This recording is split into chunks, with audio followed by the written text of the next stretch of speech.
Bueno, pues buenas tardes. Buenas tardes.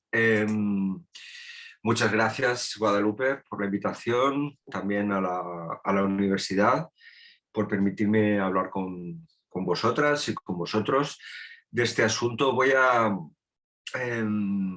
No quiero demorarme mucho hablando yo solo para que podáis preguntar todo lo que queráis. Como tenemos más o menos una hora, me han dicho, voy a intentar ocupar más o menos la mitad y dejar la mitad del tiempo para que preguntáis lo que queráis. Responderé todas las preguntas. Porque de esto podríamos hablar, este asunto de cómo contamos las guerras, da para mucho. Da para mucho y bueno, pues Guadalupe me ha solicitado pues que hablemos de las nuevas tecnologías, del impacto, de cómo afectan las nuevas tecnologías a este trabajo que hacemos de reporterismo, de los retos que suponen, por ejemplo, la irrupción y consolidación de las redes sociales y de otros desafíos, ¿no?, que nos encontramos en este trabajo diariamente. Bienvenidos a todos, a todas, gracias por estar. Yo, que no me considero una persona anciana, aunque ya tengo algunos años, esta mañana pensando en las preguntas que me planteaba Guadalupe. Gabriela está por ahí. Me acordaba que cuando yo empecé no teníamos teléfonos móviles. Y por lo menos no teléfonos móviles inteligentes, ¿no? Y pensaréis, ¿y cómo hacíais el trabajo? Pues la misma pregunta que hago yo. ¿Cómo conseguíamos hacer este trabajo? Fijaos que era absolutamente imposible tener lo que los norteamericanos y los británicos llaman the global picture, ¿no? La foto global.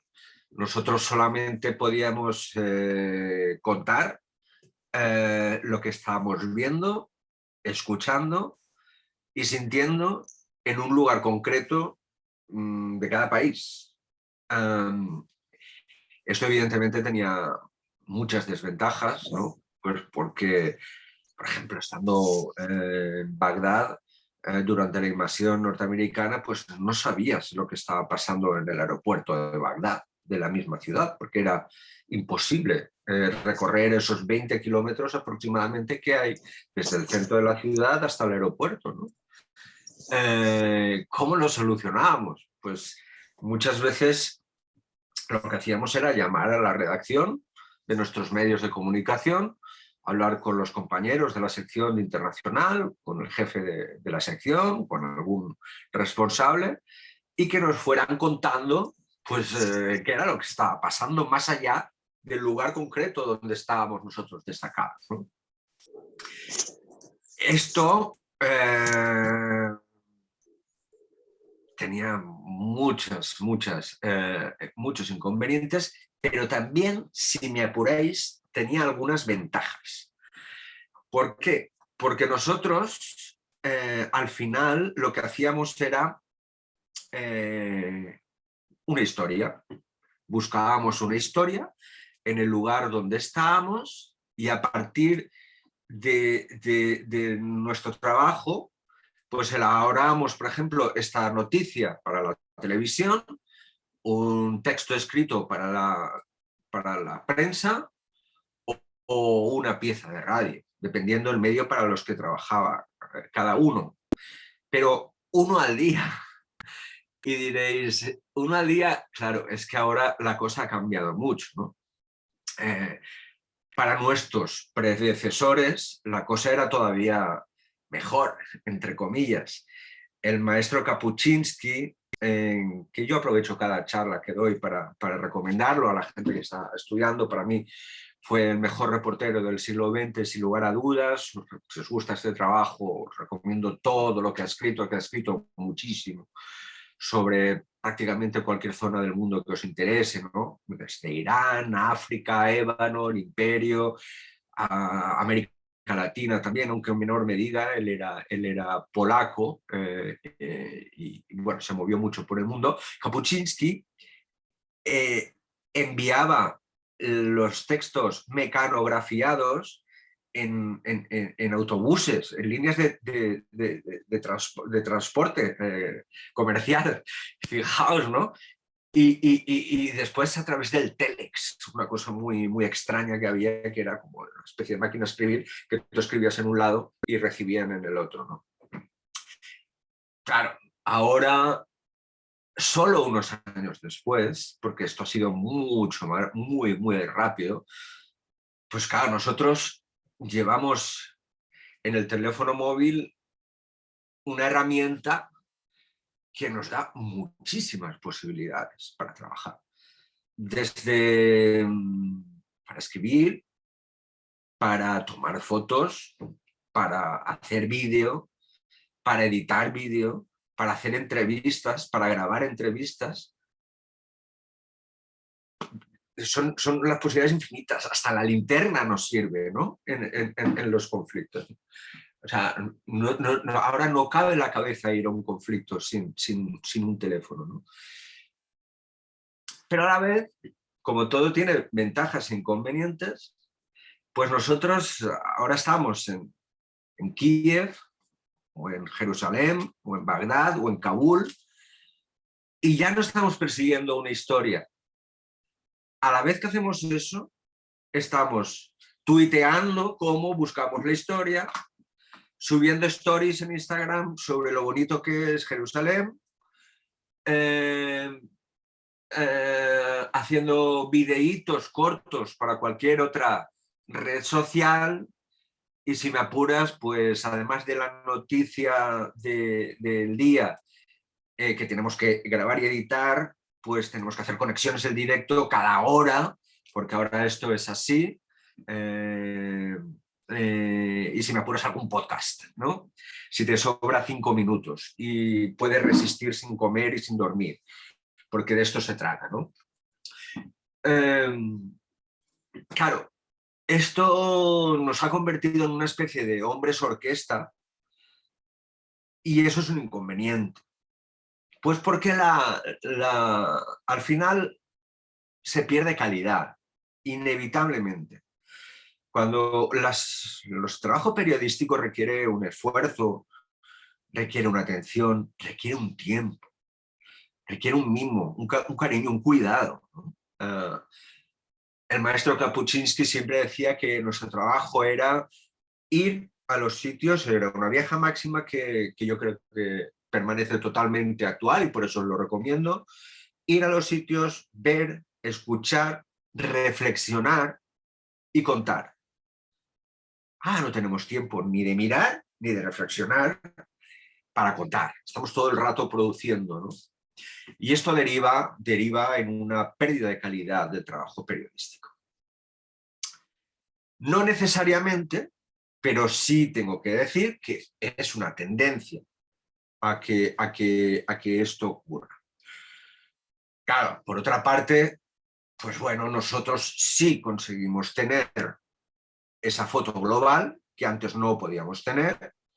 Es decir, yo puedo estar ahora, antes de llegar a Kiev, puedo saber qué está pasando en Kiev, pues porque mucha gente ya está tuiteando en Kiev qué es lo que pasa allí. Tengo unas posibilidades enormes para, por ejemplo,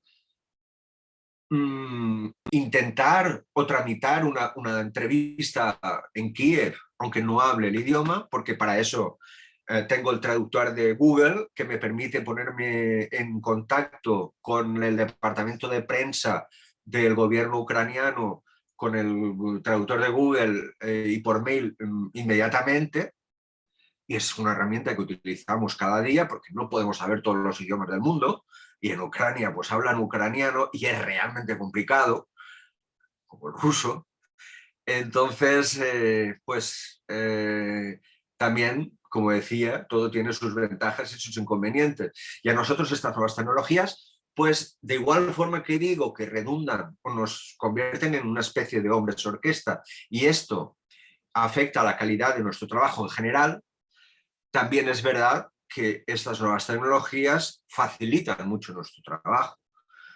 Nos permiten estar interconectados, ser traqueados por los responsables de nuestros medios, que saben exactamente dónde estamos en cada momento. En otras épocas era difícil seguirnos la pista, ¿no? Que también tenía sus ventajas, pero bueno, cuando estamos, esto de estar fuera del alcance de los jefes, pero bueno, cuando estamos hablando de zonas en conflicto, pues es mejor estar conectado y que los jefes sepan dónde estás por si acaso hay algún problema, ¿no? Por tanto, nos permite tener una visión global del conflicto, nos ayuda en el día a día a recibir información, pero hasta niveles, fijaos, que son muy en cualquier detalle. Nosotros los periodistas siempre viajamos, hacemos... Esto de la información tiene mucho de periodismo de paracaídas. Nosotros, de igual forma que estamos hoy en Kiev, pues ahora está a punto de cumplirse la semana que viene un año de la caída de Kabul en manos de los talibanes, de la vuelta al poder de los integristas en Afganistán, y de igual forma que estás en Kiev, igual la semana que viene estás en Afganistán, y a lo mejor pues no te ha dado tiempo a pues estar bien al corriente de lo que está ocurriendo allí. Entonces siempre viajamos con un ojo en el mostrador de facturación de equipajes de tu compañía aérea y en el otro pues el teléfono para recabar los últimos datos sobre la caída del Producto Interior Bruto en Kabul, sobre la evolución de la desocupación, del paro, del aumento de la pobreza, o toda esa información de recopilación de datos es muy importante para nosotros. Y por ejemplo, pues la hacemos, yo trabajo con una aplicación que te permite estar informado y leer cosas cuando estás viajando sin cobertura en el avión, ¿no? Hasta ahí nos sirve. Fijaos si estamos pegados al teléfono móvil, de forma que lo que voy a hacer ahora cuando tenga vacaciones es intentar despegarme un poco del teléfono, porque lo utilizamos muchísimo y para todo, para casi todo. Por tanto, todo esto de las nuevas tecnologías tiene ventajas, tiene inconvenientes, pero en general yo diría que es bueno para la profesión. Y me voy a intentar explicar, porque de igual forma que a nosotros pues nos crea molestias y también nos ayuda, para el lector, que es lo más importante, o el espectador o el radioyente, la gente que nos ve, nos lee o nos escucha en los medios de comunicación, creo que al final estas nuevas tecnologías y sobre todo la consolidación de las redes sociales como plataforma de comunicación, creo que beneficia a nuestras audiencias. ¿Por qué? Pues porque funcionan como una especie de auditoría social. ¿Y qué significa esto? Pues que antes tú escuchabas a un corresponsal en Pekín, estabas en la Ciudad de México o estabas en Valencia, en España, y te tenías que creer al corresponsal en Pekín porque no tenías otras formas de verificar, de comprobar lo que allí estaba ocurriendo, ¿no? Pekín queda muy lejos de los lugares donde vivimos y tampoco había prensa escrita, canales de televisión que tú pudieras seguir para ver si ese señor o esa señora o ese chico o esa chica estaban exagerando, por ejemplo, o estaban distorsionando la realidad con un enfoque, digamos, con intención manipulatoria. Ahora la gente tiene muchas herramientas para saber si nuestro trabajo es correcto o no. Y ojo, que se encargan de hacerlo, ¿eh? Que se encargan de hacerlo, porque cuando nosotros informamos desde los lugares, de igual forma que hay mucha gente que te escribe en Twitter o en Instagram o en Facebook o cualquier otra red social para felicitarte, hay mucha gente que critica tu trabajo. Y esto nos obliga a ser mejores. Nos obliga a prestar más atención a nuestro trabajo, a verificar, a tener cuidado, a no cometer errores, ¿no? Por tanto, esta función de auditoría social que hacen las redes de comunicación, en general, creo que, en contra de la opinión de una parte de mis colegas, creo que ha mejorado el periodismo. Nos obliga a ser mejores nos obliga a trabajar mejor, a contextualizar, a aportar visiones novedosas, pues porque la gente ya sigue a mucha gente, a muchos periodistas, entonces tú no puedes contar la típica historia cuando vuelves a Kiev, porque esa historia ya ha sido contada anteriormente. Pues nos obliga a buscar eh, pues historias originales, a contarlas de forma original, y creo que esto redunda en la calidad del periodismo, ¿no? Y, digamos, compensa pues algunas otras malas praxis que se cometen. ¿Cuáles son? Pues son comunes los errores cuando estás produciendo mucho tiempo y mucha cantidad de información al día, pues puedes cometer errores, puedes cometer errores de falta de contextualización, porque no has tenido el tiempo necesario para hacerlo, pero en general compensa, ¿no? Creo que las redes sociales han beneficiado a la calidad del periodismo. Es decir, que nosotros, de igual forma que nos obliga a ser mejores, también nos somete a mucha presión, ¿no? Sobre todo cuando estás contando conflictos que polarizan las opiniones públicas, ¿no? Me estoy refiriendo, por ejemplo, ya comenzó a pasarme con el conflicto de Oriente Medio, el conflicto entre israelíes y palestinos, ¿no? Que llevan más de medio siglo así. Llevan tanto tiempo que esto ha dividido a las sociedades, ¿no? A las opiniones públicas. Y cuando tú estás informando de estos contextos, de estos conflictos que polarizan, que dividen, que generan debate, estás expuesto a través de las redes sociales a las opiniones de unos y de otros, que tratan de influir en el debate. ¿Y cómo influyen en el debate? Pues tratando de influir en ti. Empecé a padecerlo cuando estaba cubriendo el conflicto de Israel y Palestina, a través de mucha gente que me escribía: oye, esto no es así, ¿por qué? O hablas solo de los palestinos, ¿por qué no hablas también de los israelíes? Oye, has informado de una masacre de palestinos, ¿por qué no cuentas también los atentados que sufren los israelíes? Entonces tratan de influir en tu trabajo. Y esto lo estamos viendo de nuevo ahora mucho en Ucrania, que, bueno, pues tú estás contando el conflicto en un momento concreto, pero no puedes contar todas las aristas del conflicto. Y pues es común pues que, por ejemplo, gente que está en contra del imperialismo norteamericano, pues ahora te diga: es que ahora lo que está haciendo Putin es consecuencia de la expansión de la OTAN. Sí, podemos estar de acuerdo en esto. Y de hecho llevo 2 décadas denunciando las consecuencias del intervencionismo de los Estados Unidos en muchos países del mundo. Pero eso no quiere decir que Rusia está invadiendo ahora un país soberano. Y entonces, bueno, esto es lo que hay, esto es lo que estoy viendo yo en las calles de Kiev o en Kharkov o en la frontera con Polonia a través de la salida en masa de personas refugiadas, ¿no? Por lo tanto, estamos sometidos a continuos ataques no solo de gente bien intencionada que solo quiere debatir, también de trolls, también de esos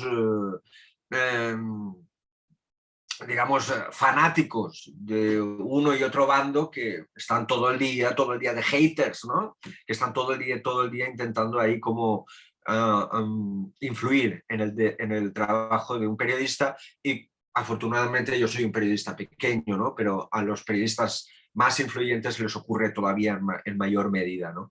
Entonces, esto ocurre. Esto es otra consecuencia de la irrupción de las nuevas tecnologías y también de las redes sociales. ¿Qué otro aspecto destacaría en este sentido? La excesiva sobreexposición de algunos periodistas, ¿no? Que desde que tenemos redes sociales pues se dedican más a contar si tienen hambre, qué comen, si tienen sueño, dónde han dormido o cómo ha sido su viaje. Y al final los periodistas no somos la noticia. Esto es una regla básica del periodismo que parecemos haber olvidado con demasiada frecuencia. Puedes compartir en las redes sociales alguna historia personal, pero no debe ser el elemento fundamental de tu relato, ¿no? Ni tampoco en las redes. Y esto lo hemos visto sobre todo en Ucrania, que ha sido la confirmación definitiva de este periodismo gran hermano, le llamaría yo, ¿no? Que son periodistas que están retransmitiendo su vida privada en directo. ¿Y por qué ha pasado sobre todo en Ucrania? Porque a diferencia de otros conflictos anteriores, que casi todos han sido en Oriente Medio, pues como Irak, Afganistán, Palestina, Israel, o pues está teniendo lugar en un país europeo que tiene una fascinante y maravillosa red de datos. Entonces tú tienes internet para tuitear, para publicar vídeos en tiempo real, casi con 4G. Y esto ha supuesto la irrupción y la consolidación de algunas tendencias, por cuanto teníamos una red de datos maravillosa que no teníamos en otros muchos países, ¿no? Por ejemplo, en Afganistán es muy difícil, si estás sobre todo fuera de la capital, de Kabul, encontrar un lugar con buena red para ir colgando tus posts, ¿no? Esta sobreexposición de la vida privada de los periodistas creo que no es bueno. Creo que no es buena para el periodismo porque al final los protagonistas de nuestras historias deben ser los que siempre han sido, ¿no? Por lo menos para el periodismo como yo lo concibo, que es pues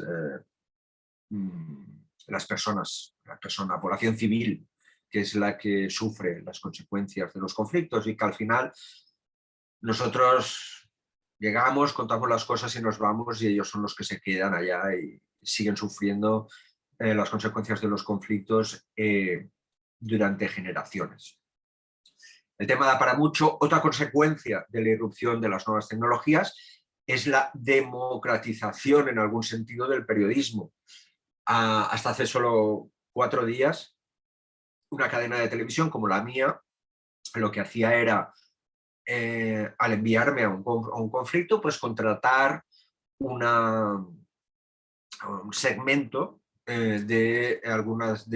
espacial, temporal, de algunas de las cadenas, de las agencias, grandes agencias internacionales que cubren, que operan actualmente.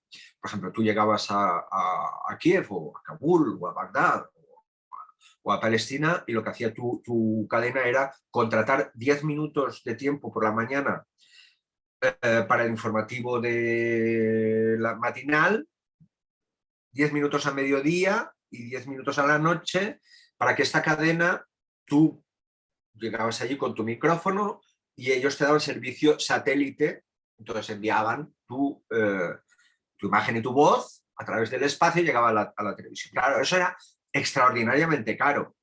Se sigue haciendo las grandes cadenas de televisión porque tienen una calidad perfecta, siguen trabajando con estas tecnologías que te dan casi 4K, ¿no? En tiempo real.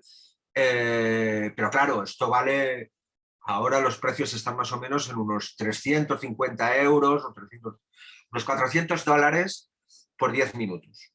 400 por la mañana, 400 a mediodía y 400 por la noche, son 1.200, más todos los gastos que nosotros llevamos allí en contratar producción local, mantenimiento, seguridad, pues al final estamos hablando de 5.000, 6.000, 7.000 dólares diarios, ¿no?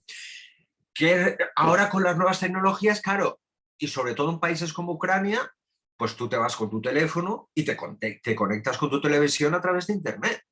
Y eso reduce a cero el costo.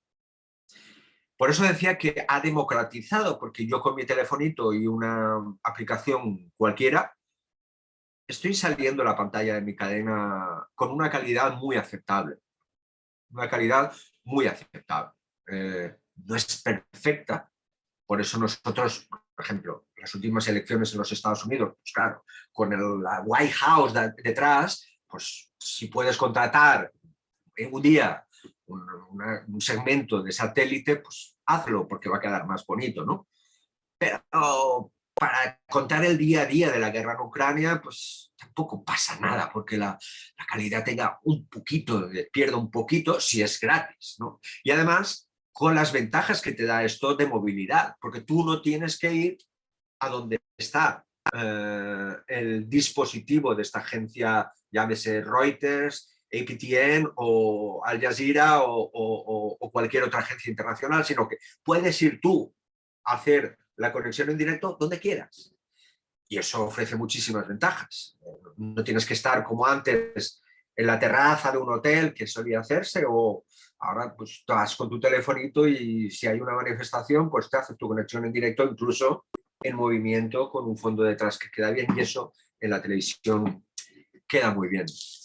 Por tanto, democratización, ¿no?, del trabajo periodístico gracias a las nuevas tecnologías. Decía que esto está pasando en Ucrania. Al final, cada conflicto es distinto, ¿no? Aunque hay cosas que tienen en común, pero no hay dos guerras iguales, y buena parte de nuestro éxito, de nuestra voluntad de hacerlo bien, consiste en nuestra capacidad de adaptarnos a las circunstancias de cada conflicto. Y eso es lo más importante, porque de igual forma que es importante que nosotros contemos buenas historias, que estén bien documentadas, que tengan background, que tengan contexto, ¿no? Es lo más importante. Y que nuestra imagen salga con una calidad, pues lo más importante es que nosotros volvamos con vida. Es nuestra principal misión, ¿no? Por tanto, es muy importante, antes de cubrir cualquier conflicto, y lo digo porque puede ser, ¿no?, que alguno de vosotros o de vosotras lo esté pensando, es muy, muy importante, y con esto ya voy a ir acabando para que tengáis tiempo de preguntar, que vayamos a los conflictos. No puede ir nadie sin haber pasado antes por un cursillo de seguridad y de primeros auxilios en entornos hostiles, que antes solo se hacían en el Reino Unido, en Londres, ahora se hacen algunos en Madrid. Desconozco si se hacen en México, pero desde luego sería muy, muy necesario, porque tampoco cuesta tanto. Hay gente que sabe hacerlo. Hay gente que te puede y te debe explicar cómo ponerle un torniquete a un compañero que ha recibido un balazo, porque de eso depende su vida. Y los primeros segundos son vitales. Entonces, debemos, como periodistas, exigir, reclamar, reivindicar que nos enseñen también a ponernos nosotros mismos un torniquete, porque nos va a servir no necesariamente en un conflicto armado, también incluso en nuestro día a día, sobre todo cuando trabajamos como periodistas, pues que te acercas a lugares donde la gente común no va, ¿no? Pero pues a protegerte, ¿no? En las películas vemos que los buenos en los tiroteos se protegen detrás de los coches, ¿no? Un coche no te protege de nada. O sea, hasta la bala del calibre más pequeño atraviesa un coche desde un extremo a otro, y si estás en medio te atraviesa a ti también. Por ejemplo, la gente que entiende de esto te explica que en un caso de un tiroteo te debes proteger detrás del motor del coche.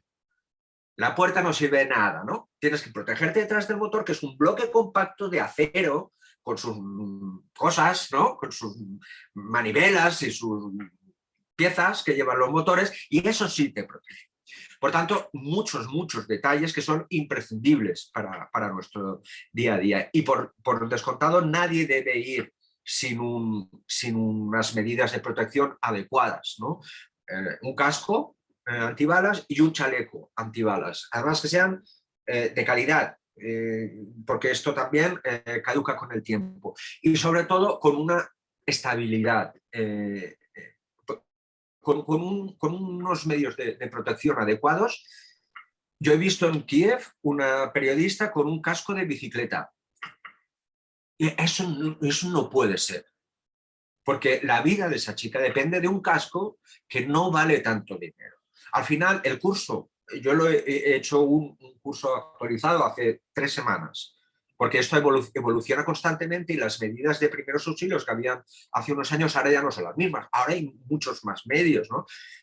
Un botiquín básico vale 60, 80 dólares, no es tanto dinero. Y un torniquete vale, los modernos de ahora valen 20 euros. Pues nadie debe viajar sin este botiquín de 80 euros, un casco y un chaleco que al final vienen a ser unos 2.000 dólares, 2.500 dólares, que para cualquier medio de comunicación que envía un periodista o una periodista a una zona de conflicto es un gasto más que asumible.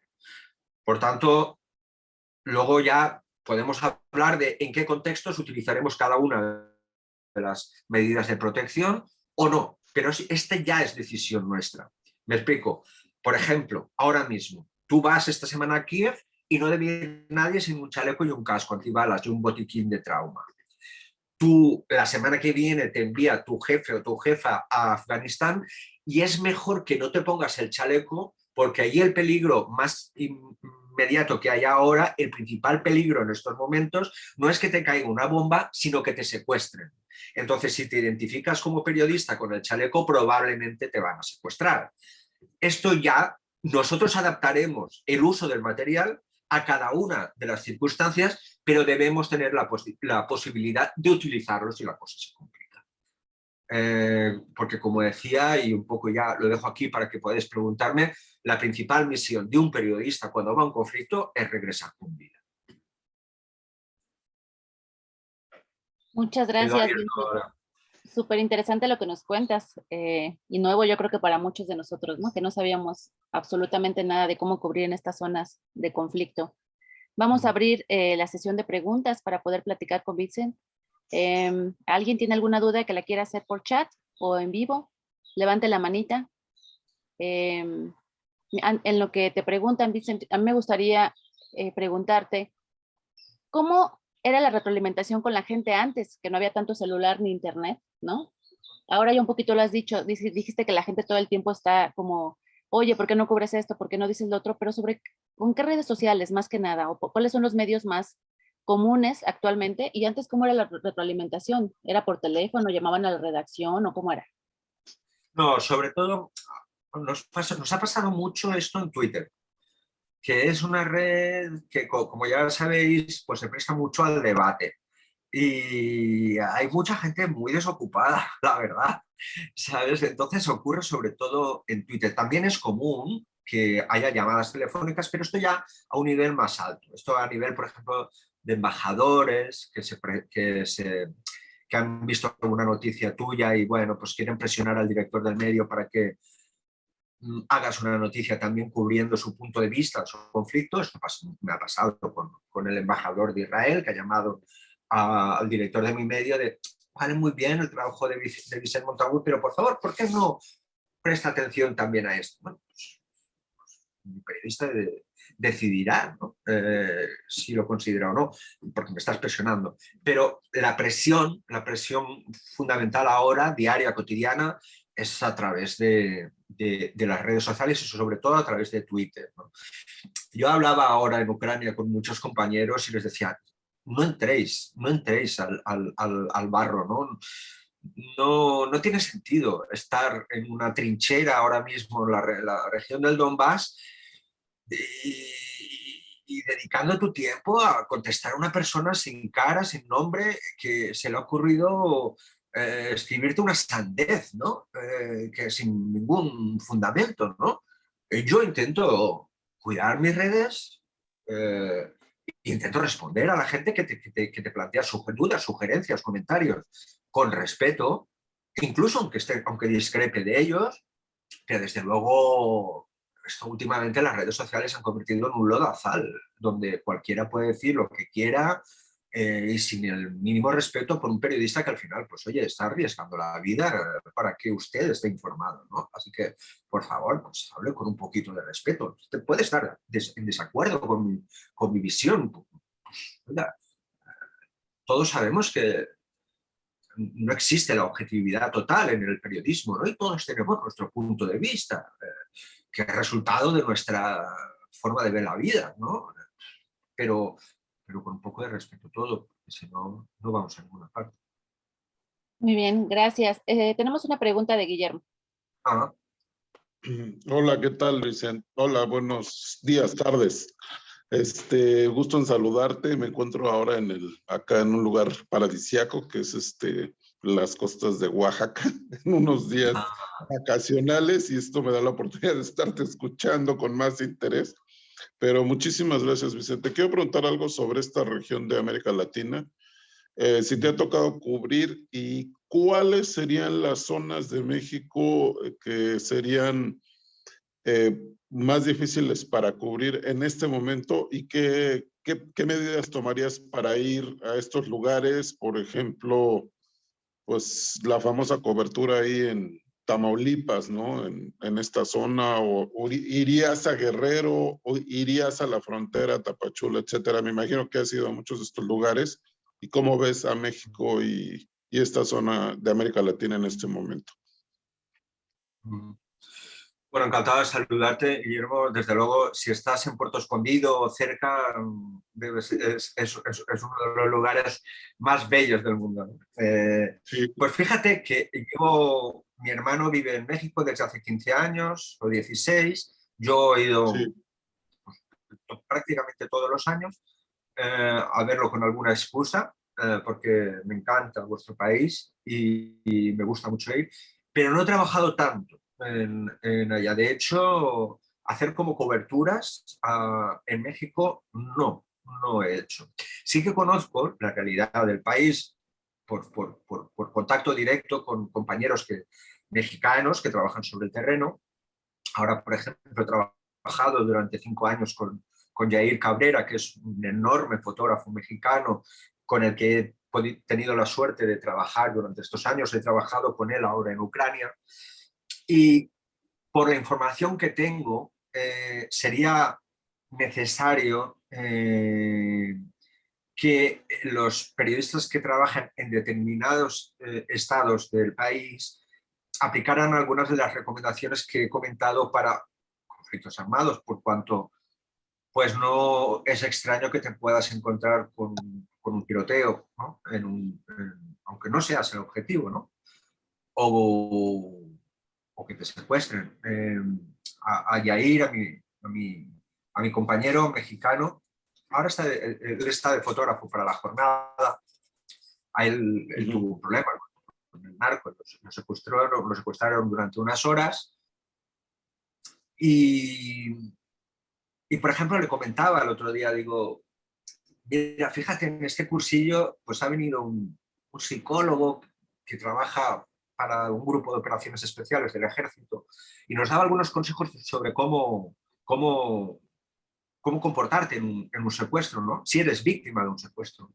Y, por ejemplo, hubo un detalle que me pareció súper importante, y es el no mirar nunca a la cara del secuestrador. ¿Por qué? Porque si a lo mejor le llega la orden de liberarte y le has visto la cara, probablemente decida matarte.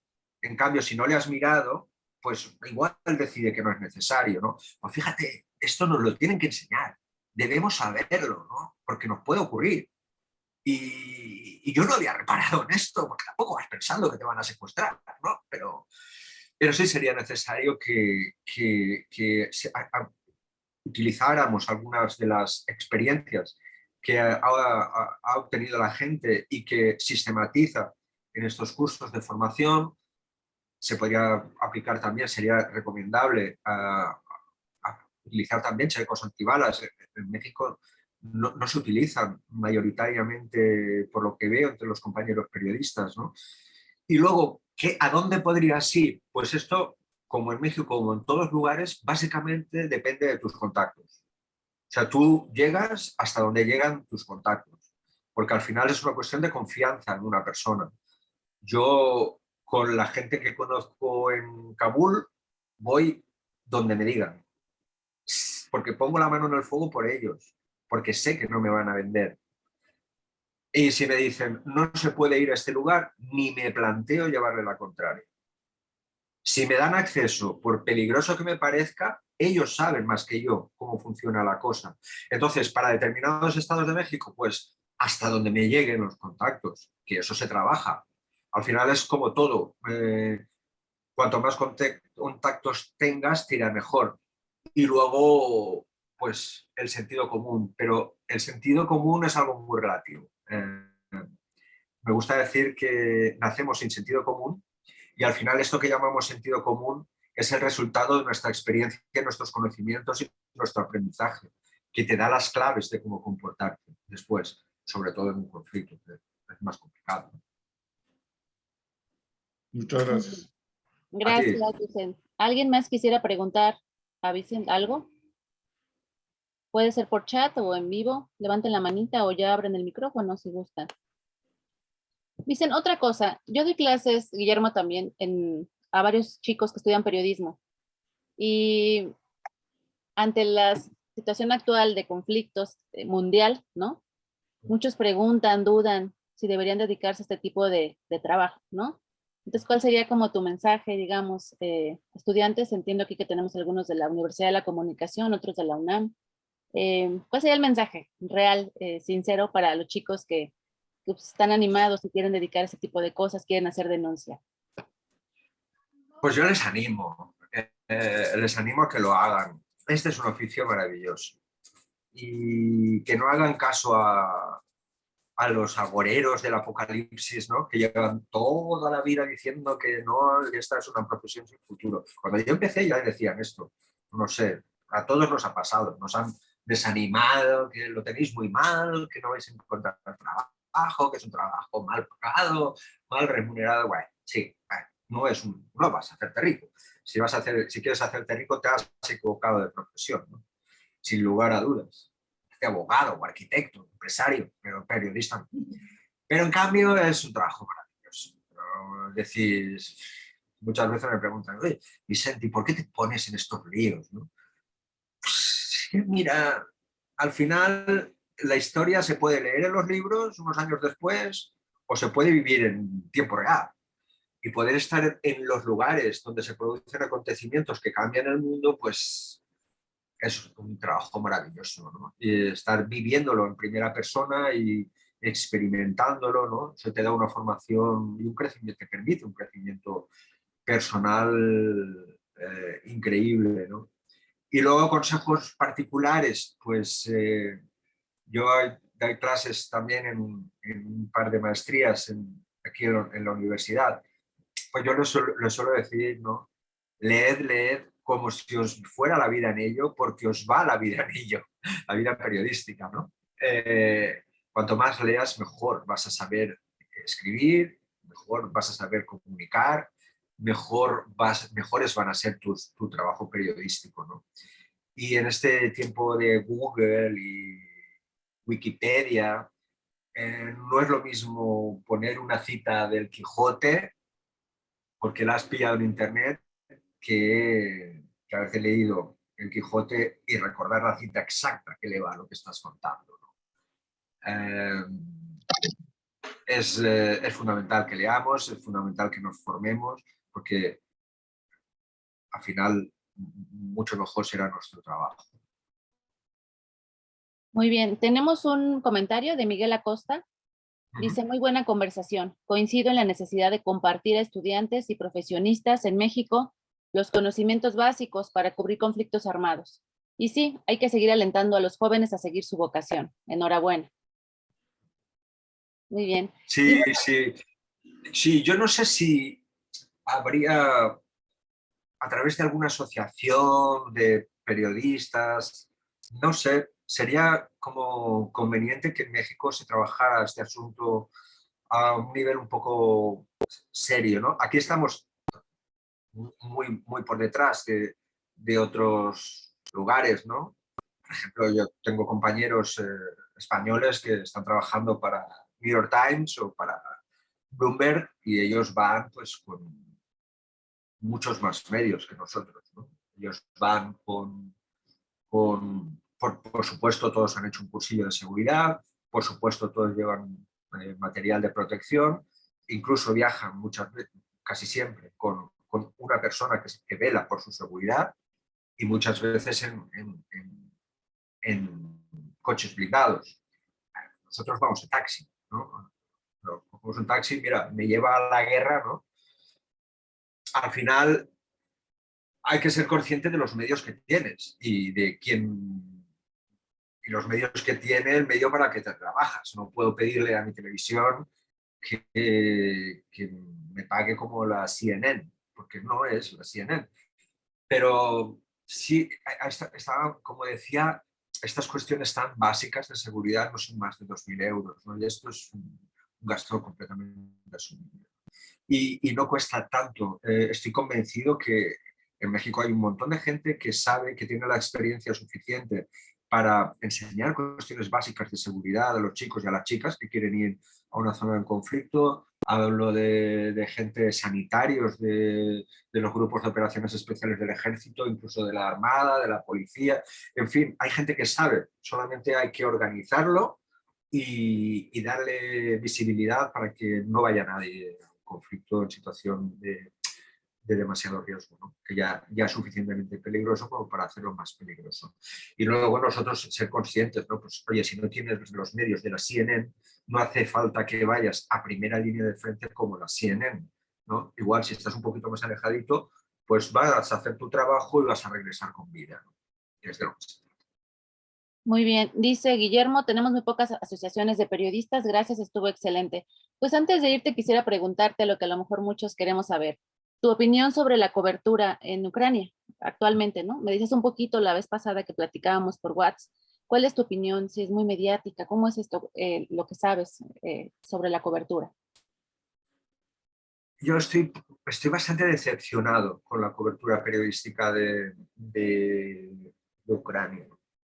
Estoy bastante decepcionado porque no hemos conseguido llegar, nos hemos quedado con la primera capa de realidad y no hemos sabido contextualizar el conflicto históricamente, geográficamente, económicamente, porque aun siendo evidente que Rusia ha invadido un país soberano en una flagrante violación de la legalidad internacional, con el consecuente costo en vidas inocentes que ello supone, esto es lo visible, ¿no? Esto es lo que tú ves cuando estás en Ucrania, lo ves cada día. Vale, nuestro trabajo es contarlo, pero nos está faltando profundizar en las causas y en todos los actores secundarios y terciarios que tiene este conflicto, como todos los conflictos, ¿no? Porque aun siendo evidente que Rusia ha invadido un país y esto no tiene justificación, es también evidente y por tanto no tiene justificación, exacto, sí que tiene unas causas que no lo justifican por completo, pero sí que tiene unas causas. La continua expansión de la OTAN hacia el este de Europa, que ha llegado a las mismas puertas de Rusia, ocupando un territorio que antes formaba parte de la órbita exsoviética y por tanto que es interpretado en Rusia como una amenaza. La continua humillación histórica de Rusia como país desde el colapso de la Unión Soviética, todo eso son elementos que intervienen en el conflicto, que no explican, que no justifican la invasión, pero que hay que contarlos. ¿Quién gana y quién pierde en este conflicto? Porque de nuevo van a ganar los de siempre. A mí me preguntan muchas veces, si la guerra de Irak fue un desastre geopolítico, fue un desastre desde el punto de vista militar y fue un desastre desde el punto de vista estratégico, ¿cómo es posible que una potencia como los Estados Unidos embarcara en este fiasco? Pues porque hay que preguntarse quién ganó. Y los que ganaron, entonces, que son básicamente las empresas privadas dedicadas a la reconstrucción, a la seguridad, a Blackwater y todas estas compañías privadas, son los fabricantes de armas, que son los mismos que están ganando ahora. Y es la gente que gana siempre. Mueren civiles y se hacen ricos algunas personas. Entonces esto es lo que yo creo que nos ha faltado, ¿no? Contexto económico, político, histórico de este conflicto y también me atrevería a decir que un poco... he visto demasiado periodismo militante. Los periodistas tenemos que mantener, ser honestos con nuestra audiencia y no convertirnos en hooligans, de estar viendo un conflicto como si estuvieras viendo un partido de fútbol. Pues no. No hay buenos y malos, nunca, en ningún conflicto. Hay una parte invadida y una parte invasora, sí, pero no reduzcamos a buenos y malos porque esto no lleva a ninguna parte y además engañas a la gente, ¿no? Ahora en Ucrania pues pasa esto también, ¿no? He visto gente que estaba contando la guerra como si estuviera contando un partido de fútbol y por descontado esta persona, este periodista o esta periodista era seguidor de uno de los equipos. Pues no, ¿no? A cierta distancia para ser honestos en el análisis, en el diagnóstico y en nuestros trabajos. Muchas gracias. El último comentario es de Miguel Acosta y dice, y es fundamental enfatizar que en el quehacer profesional periodístico es fundamental preservar la vida y que no vale la pena arriesgarla. Muy bien. Sí, bueno, al final te puede caer un ladrillo por la calle en la cabeza y, como decís ahí en vuestro país, cuando te toca, aunque te quites. Y cuando no te toca, aunque te pongas, ¿no? Pues yo eso lo pienso mucho cuando estoy en los lugares, ¿no? Y lo recomiendo mucho a mis compañeros, ¿no? Bueno, pues, es verdad, es verdad. Vicent, muchísimas gracias de verdad por tu tiempo, por la experiencia, por lo que nos cuentas. ¿Dónde te podemos contactar, seguir, leer? ¿Dónde? Pues, bueno, ahora he padecido unos meses de sobreinformación, entonces he estado unos días un poco desconectado de las redes, ¿no? Porque tenía demasiada información en la cabeza, pero donde más activo estoy es en Twitter, es Vicent Montagut, todo junto con @ primero, ahí me pueden encontrar y yo siempre comparto mis trabajos o parte de mis trabajos y pues trabajos de otra gente que considero interesante, ¿no? Y eso es otra de las cosas buenas de estas redes que te permiten seleccionar y tener a tu disposición pues, el trabajo de mucha gente que ahora, por ejemplo, tengo compañeros que están que siguen en Ucrania y siguen ese trabajo desde aquí compartiendo. Bueno, pues mil gracias. Gracias también a Pau, tu hermano que está por ahí conectado. Y gracias a él pudimos contactarte y bueno, nos vemos el próximo 24 de agosto con Cómputo Cuántico para Medios de Comunicación, la influencia del cómputo cuántico en periodismo y comunicación. Muchísimas gracias a todos, a ti de verdad, muchas gracias, Vicent, y nos vemos en la próxima. Síganos en Tecnoperiodismo UC, Instagram y en Facebook, Posgrados UC. Hasta luego, un abrazo. Bonita tarde, noche, Vicent. Hasta Muchas luego. gracias. Adiós. Un abrazo, chao.